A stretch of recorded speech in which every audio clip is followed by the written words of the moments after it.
अक्सर ऐसा होता है ना कि मान लो आप कोई भी काम करने बैठे हो, खास करके अगर आप पढ़ने बैठे हो, 2 मिनट भी फोकस नहीं बनता है, अचानक से दिमाग में थॉट्स पता नहीं कहाँ से आने लग जाती हैं। एंड लिटरली कभी कभी वो थॉट्स इतनी डिस्करेजिंग होती हैं कि वापस से पढ़ाई के ऊपर फोकस बनाना बहुत टफ हो जाता है। अगर आप इस चीज़ से रिलेट कर पा रहे हो ना, मेरे साथ कॉलेज में ये बहुत होता था। तो मैं कैट की तैयारी कर रही थी, जो कि MBA का एंट्रेंस है, एंड उसके लिए बहुत फोकस रिक्वायर्ड होता है। लेकिन वो एक दो डीमोटिवेटिंग थॉट्स इतनी देर तक मेरे साथ रह जाती थी कि मुझे अपने आप को वापस मोटिवेट करने के लिए 1-2 दिन लगते थे। अगर आपके साथ भी सेम चीज़ होती है तो ट्रस्ट मी, तब मुझे लगता था कि इसका कोई सोल्यूशन नहीं है। बट रिसेंटली मैं एक बुक पढ़ रही थी जिसका नाम है द कॉन्फिडेंस गैप। इस बुक में बहुत सी ऐसी टेक्निक्स मेंशन है जो आपका कॉन्फिडेंस बिल्ड करती हैं, जो इन थॉट्स को, नेगेटिविटी को हटाती हैं। एंड इस बुक के एक सेक्शन से आज मैं इंस्पायर होकर ये वीडियो बना रही हूँ, जिसमें ऐसी टेक्निक्स मेंशन है जो आज में मॉडर्न थेरेपी यूज़ करती है डिप्रेशन के पेशेंट्स को ट्रीट करने के लिए। इन टेक्निक्स का जो बेस है उसका नाम है डिफ्यूजन। अब आप लोग सोच रहे होंगे ये क्या टेक्निकल साइंटिफिक नॉलेज शेयर हो रही है। ऐसा कुछ नहीं होगा, मैं आपको बहुत सिंपल वर्ड्स में बताऊंगी डिफ्यूजन का मतलब क्या होता है। देखो, आप हो, आपके थॉट्स अलग हैं आपसे, आपके थॉट्स आपके दिमाग में आते हैं, लेकिन आप आपके थॉट्स नहीं हैं। जब भी आपके दिमाग में आपके थॉट्स आते हैं, अगर आप अपने आप को उन थॉट से अलग कर पाओ किसी तरह से, अगर आप उन थॉट्स को ऑब्जर्व कर पाओ, देख पाओ कि वो थॉट्स क्या हैं, एंड देन उनको लेट गो कर पाओ, तो दैट इज एग्जैक्टली जो डिफ्यूजन का मतलब है। आप अपने थॉट्स से अलग हो, इस चीज को सिर्फ नोटिस कर लेना भर ही उन थॉट्स को आपके ऊपर इफेक्ट नहीं होने देगा।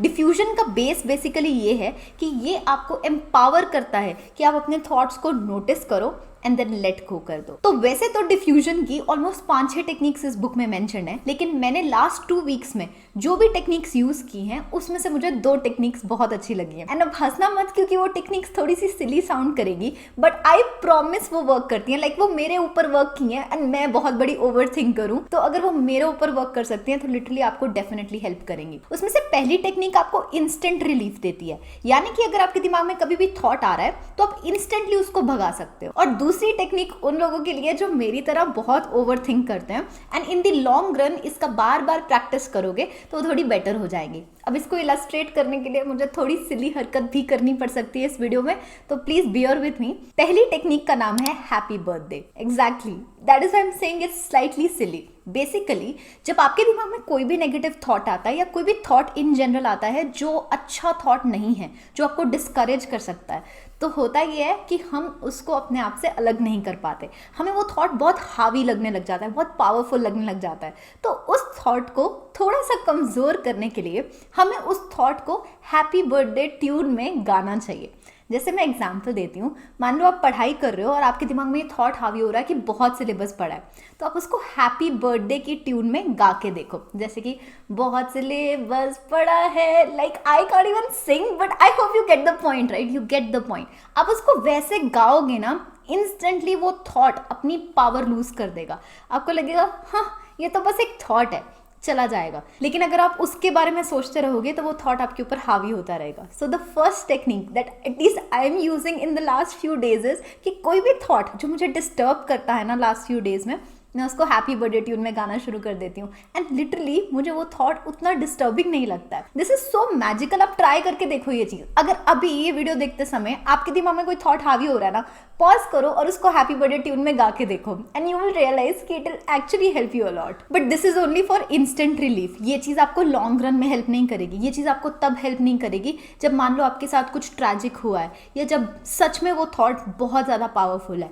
उस चीज़ से बचने के लिए जो टेक्निक बताई गई है, that's leaves on the streams technique. Leaves on the streams कैसे वर्क करती है? सबसे पहले आप एक कंफर्टेबल पोजीशन में, एक शांत एनवायरनमेंट में बैठो। सेकेंडली आप अपनी आंखें बंद करो और इमेजिन करो कि आपके सामने एक रिवर फ्लो कर रही है। उस रिवर में कुछ लीव्स हैं, वो लीव्स भी उस रिवर के साथ फ्लो करते हुए जा रहे हैं। अब इमेजिन करो कि हर उस लीव के ऊपर आपका एक थॉट है।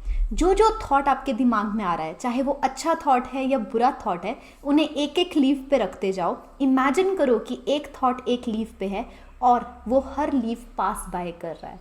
इमेजिन करो कि वो हर थॉट आपके सामने से निकल रहा है। जब मैंने इस टेक्निक को प्रैक्टिस करना शुरू किया ना, मुझे ऐसा लग रहा था कि रिवर रुक ही नहीं रही है, इतनी फास्ट फ्लो कर रही थी। बट लिटरली थोड़े टाइम के बाद मैंने इन चीज़ों को कंट्रोल करना भी छोड़ दिया। अगर मान लो रिवर फास्ट मूव कर रही थी तो मैंने सोचा ये भी एक थॉट है, उसको भी लीव के ऊपर रख दिया और फास्ट निकलने दिया। You don't have to think so much about anything. कोई भी थॉट जो आपके दिमाग में आ रहा है उनको बस लीव्स के ऊपर प्लेस करते जाओ। कम से कम 1 वीक लगेगा आपको इस चीज़ की प्रैक्टिस करने में, क्योंकि हो सकता है ये चीज़ आपके लिए थोड़ी सी नई हो। जैसे मेरे लिए भी नई थी तो थोड़ा टाइम जरूर लगा, बट विथ प्रैक्टिस आपको वो चीज़ें इजिली विजुअलाइज होने लग जाएंगी। एक बार आपको इतना करना आ गया, फिर आपको स्मॉग और स्पॉटलाइट का यूज करना है। अब आप सोच रहे होगे कि मैं क्या बताए जा रही हूँ, सो ध्यान से सुनो। एक बार आपने उस रिवर में लीव्स को फ्लो करते हुए इमेजिन करना स्टार्ट कर दिया और हर लीव के ऊपर एक थॉट भी रखा हुआ है, उसके बाद आपको डिफरेंशिएट करना आना चाहिए कि कौन सा थॉट हेल्पफुल है और कौन सा थॉट आपके लिए हेल्पफुल नहीं है। जो थॉट आपके लिए हेल्पफुल है उसको आप स्पॉटलाइट दो, उसको आप फोकस में लाओ, और जो थॉट आपके लिए हेल्पफुल नहीं है उसके ऊपर आप इमेजिन करो कि एक स्मॉग है। जैसे जब हमारे दिमाग में वो थॉट्स का ट्रैप आता है तो बेसिकली हम स्मॉग में होते हैं ना, हमें रियलिटी दिखाई ही नहीं देती है। तो इमेजिन करो वो लीव आपको दिखाई ही नहीं दे रहा है क्योंकि वो स्मॉग से घिरा हुआ है। वो आपके लिए एक हार्मफुल थॉट है। You have to stay away from it, you have to let it pass. लेकिन जो थॉट, जो लीव के ऊपर स्पॉटलाइट है, that is the thought that you need to start working on. जैसे जैसे आप इस टेक्निक को प्रैक्टिस करते जाओगे, इंस्टेंटली आपके सामने रिवर फ्लो करेगी, लीव्स आएंगे, स्पॉटलाइट और फॉग दिखने लगेगी, and you will decide to open your eyes and start working on anything जिसके ऊपर स्पॉटलाइट है, and stop caring about anything जिसके ऊपर स्मॉग है। इस बुक में ये बहुत सही बात गिवन है कि आप कभी भी अपने थॉट्स को बिल्कुल एलिमिनेट नहीं कर सकते हो। थॉट्स हेल्पफुल भी तो होते हैं। This will only give you the power to choose which thought you would like to entertain. So सिर्फ वो thoughts जिनके ऊपर spotlight है उनको आज से आप entertain करो, और जिनके ऊपर smog है उनको टाटा बाय बाय बोल दो। So I hope this video helps you. अगर कोई comment है या कोई story आप share करना चाहते हो तो comments में डाल दो। Thanks for watching this.